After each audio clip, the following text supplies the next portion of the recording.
The 2023 Tax Transparency in Africa report has found that authorities are not exchanging enough information among countries to find or to fight money laundering as well as illicit financial flows. The African Union in 2019 found that poor controls were costing the continent at least $50 billion a year.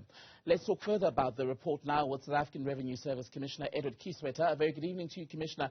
Good to have you on the program. So the issue of transparency as well as a limited exchange of information has come up quite prominently in this report. Why is it that there isn't, or that in fact that there is, such limited sharing of information? Thank you, Timothy. I think, first of all, the context of this is the Global Forum on Tax Transparency and Exchange of Information for the purpose of tax compliance under the auspices of the OECD consists of 180 member countries. South Africa is one of those members. Within that, there is the Africa Initiative, which is a collaborative effort amongst African countries, and to date, 37 African countries have signed up to join this initiative. Why is it difficult? Well, there's a number of reasons. Firstly, the exchange of information is a deeply emotional and personal matter. In fact, it's often cultural. Some of us are more open with sharing of information, and others would be more closed, and some even secretive about this information.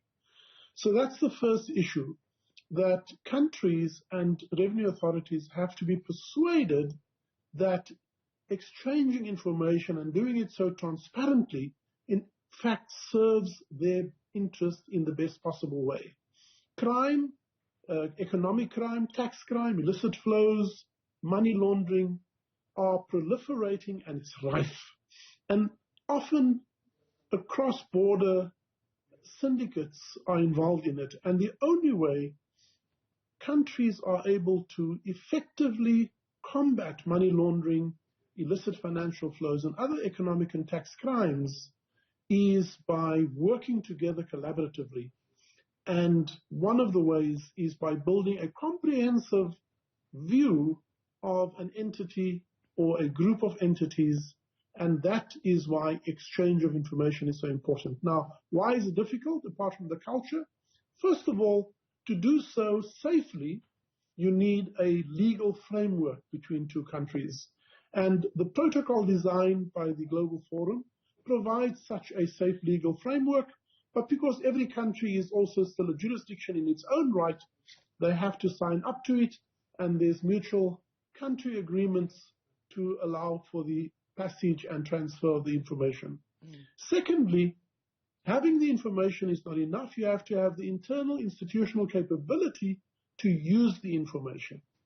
And that in itself requires organizations to build the deep capability to develop the instruments, and this is part of the Africa Initiative, is to work collaboratively to build such capability so that once we have the information, we in fact use it.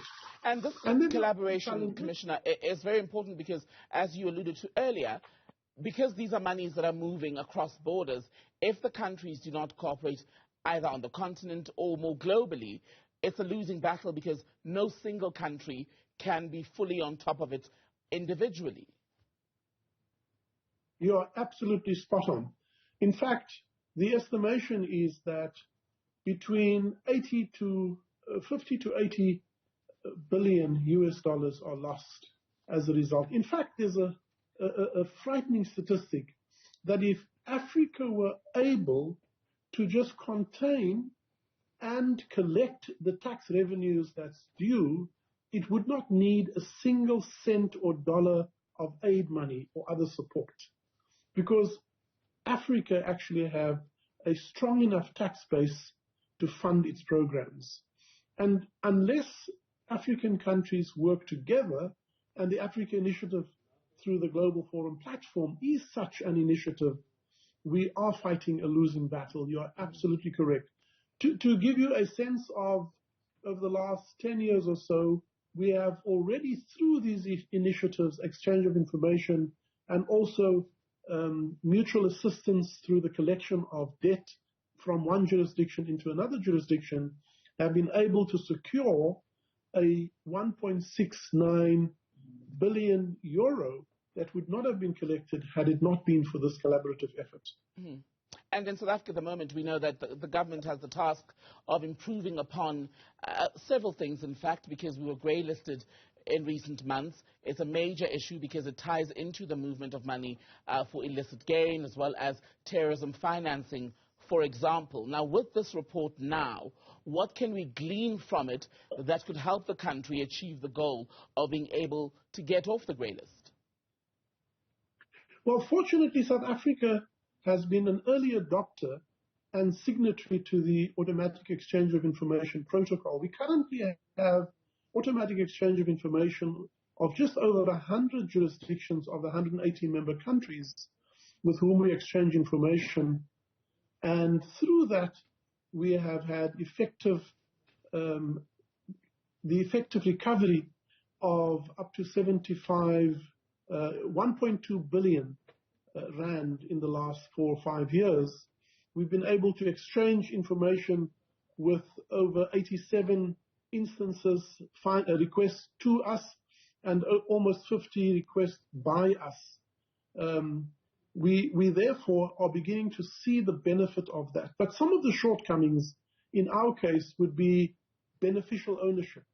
It's important that on our company's register that not only the entities, the legal entities, but the beneficial owners are known. Very often wealthy people and companies, they create interposing structures with all kinds of names. So I can call it ABC investment vehicle, and then I'm actually the controlling mind of this vehicle and I'm the beneficial owner, but that is masked because of a name that doesn't reveal. So beneficial ownership is an important information exchange that needs to be accessed by every government in order to follow the money, not necessarily masked by an entity, but through to the beneficial owners and the ultimate controlling minds of these entities. So that's one area where we need to beef up the work. And I want to switch you and then there are other areas of enforcement rather than only regulation. It's often we have enough regulation in place, but our inability to enforce it then leaves us at greater risk. Let me talk to you about enforcement and what you see perhaps as the role of banks in trying to stop this. A few months ago, everyone was stunned when there was an investigation by the Al Jazeera team that looked at gold smuggling, illicit financial flows, and how monies, for example, moved between here and other continents. And some South African banks were named in that investigation. All of them said that they deny involvement, but if indeed officials are involved, there will be punishment. Is our financial sector, i.e. the banks, are they coming to the party enough to help stop this? So first of all, our banking system is fairly well regulated and fairly well managed as a whole. The banks are quite correct that very often it is individuals within a bank that is compromised, as is individuals within an organ of state, whether it is Home Affairs, whether it's the South African Police Service, the NPA, or even SARS. Often the weak links are people.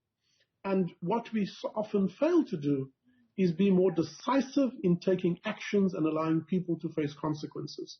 But there is an issue that I think we regularly engage with the Banking Association of South Africa, because I think we can do more. We shouldn't treat, for example, the reportable arrangement or the reportable of suspicious activities to the FIC is one example. We shouldn't treat it as a tick-the-box exercise. And often when a bank has reported it, it may very well think it has fulfilled its reporting obligation. But actually, one has to step back and ask, what is the real risk, systemic risk that is triggered by this suspicious transaction? And simply reporting it to the FIC, who itself is overwhelmed by the number of reports, then lacks the enforcement both on the side of the FIC, but also the deep understanding of the systemic risk that is presented to the financial services sector. I think we need to work harder as an ecosystem to increase the financial integrity of both institutions such as SARS, the Reserve Bank, the FIC, along with the commercial banks, because the flow of money must be followed until you come to the actual evidence of what is the trigger event of a transaction, whether it is permissible or impermissible, where is the crime, ultimately to find out where it flows to. And very often our enforcement inability between the banks and ourselves then leaves us exposed to these risks. And you're quite right. The recent revelation by the foreign media house, Al Jazeera, reveals that our system, we still cannot declare victory. We still have many individuals and systems that leaves us at risk. Sars Commissioner Edward Kieswetter, pleasure to speak to you.